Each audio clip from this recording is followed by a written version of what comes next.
On behalf of the President and faculty, I welcome you.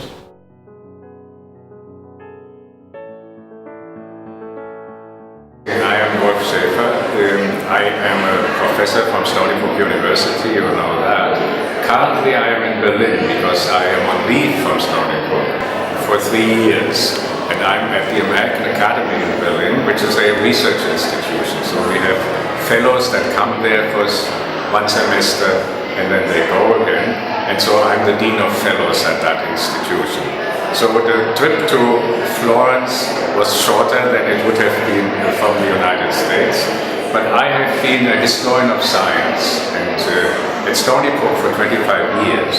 So it is for me an extreme pleasure now to be not only in Florence, that is Galileo's city, and he did everything to return to Florence when he was in Pisa and Padua before.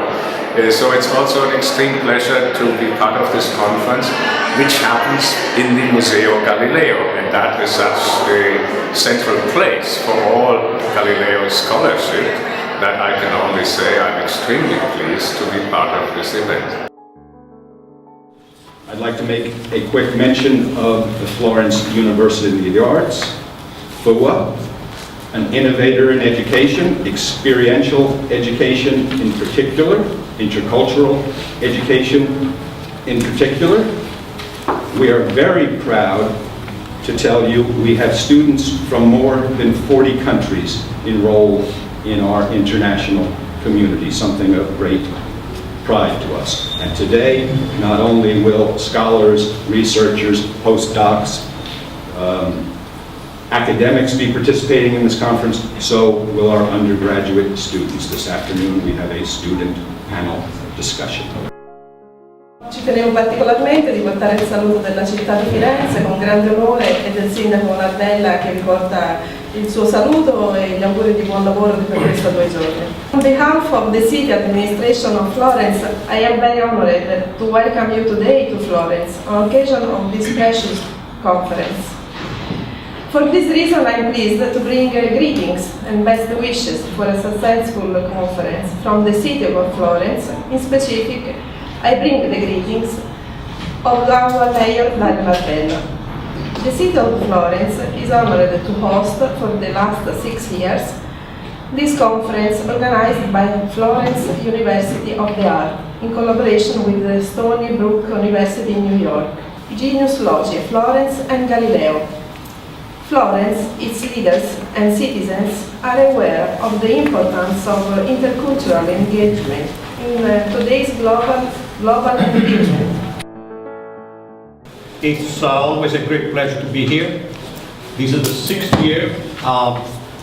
It is for us at Stony Brook and for those who are representing Italian culture over there, this conference is very important because lately universities in the United States have been shifting their interests a lot towards Asia.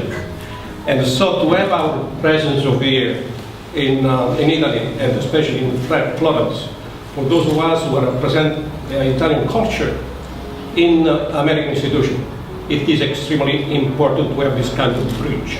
So I thank also certain Florence University of the Arts for partnership.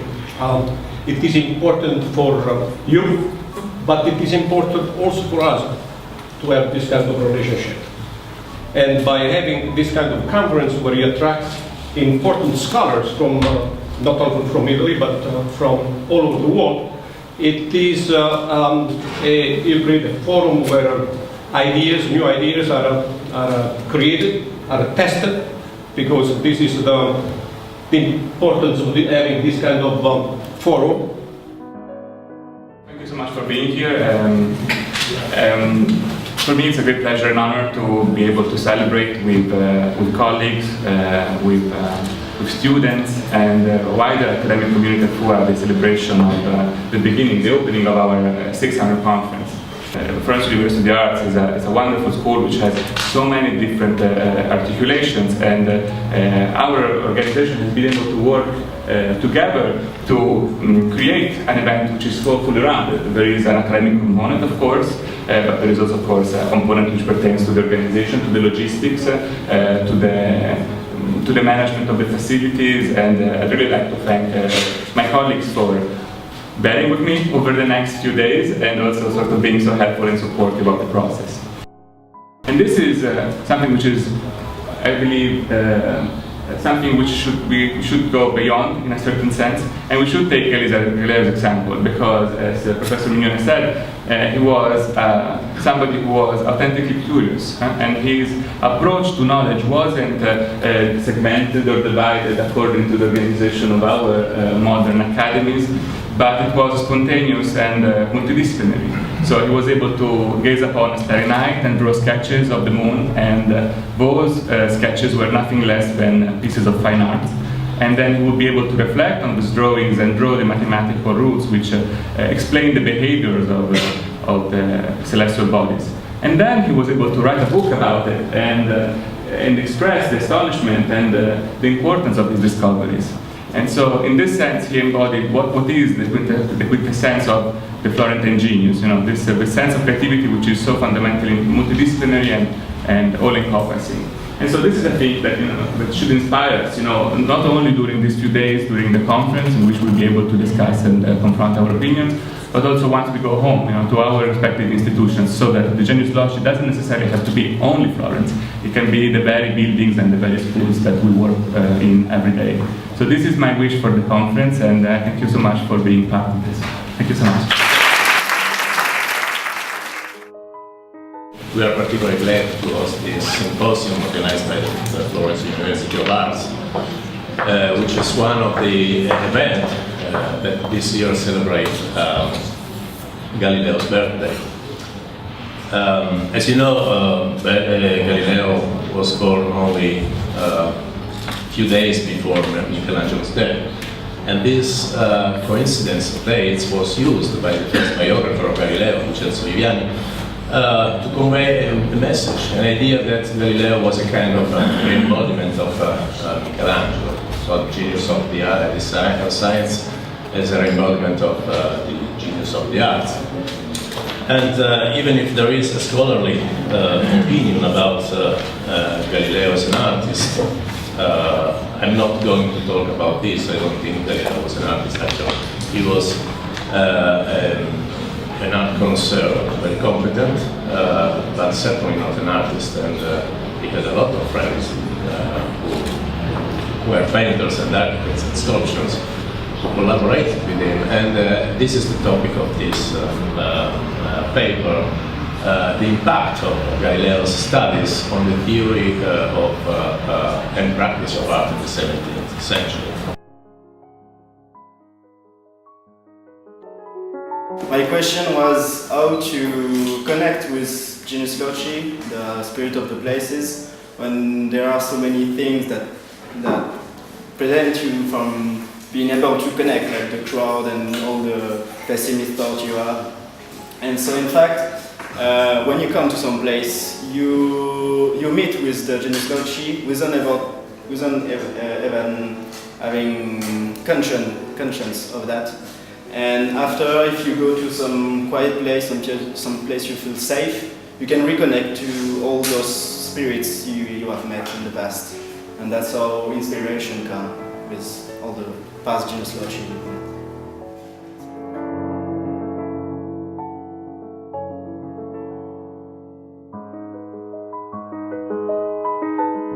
As you know, as part of our mission, our work here at the FUA is not only to develop these projects like our annual conference, but in the way we have to make sure that we can involve students so that we can really benefit from such a wonderful talent pool, which is very well represented today by Gili, who has been helping us very much in the organization of the conference. And this morning when I was thanking my colleagues, well, she's one of the people who made the most important contribution to the organization. So I'd like you to meet her so that she can introduce you the team of the student exhibit.